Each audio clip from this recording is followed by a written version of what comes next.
kemi një mendim, këtu jemi ku jemi të prit na i përmisim ose jo vendimi i gjykatës edhe këtu s'kam shka me thonë mu, nga vetëvendosje kanë mohuar që dikush nga kjo parti ose dikush me porosinë e kësaj partie po kanë traktuar juve siç keni deklaruar edhe me ofertën për t'ju bërë profesorish në një universitet në Shkup.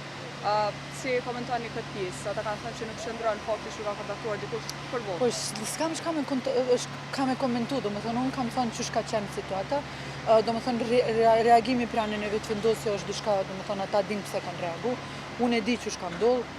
Kam folë shumë sinqert, shumë haptës dhe nuk pranova ofertën, edhe këtu jemi ku jemi, veç jemi të vazhdu kur gjë tjetër. S'kam asnjë koment, nuk besoj.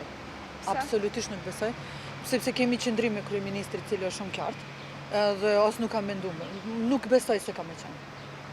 Në rast se do të ishte. Në rast na kena me fol, domethënë me parti edhe kena me pa. Por nuk besoj, nuk besoj se ka me qenë kandidat për kryeparlamentar. Zonja Regjipi ka deklaruar që nuk jeni as në grupin ku do të propozohen nën kryetarët nga radhat e komuniteteve jo shumicë. Pse ka ndodhur kjo dhe a dëmton kjo edhe ata shqiptarë që kanë votuar juve dhe që u përfaqësoni?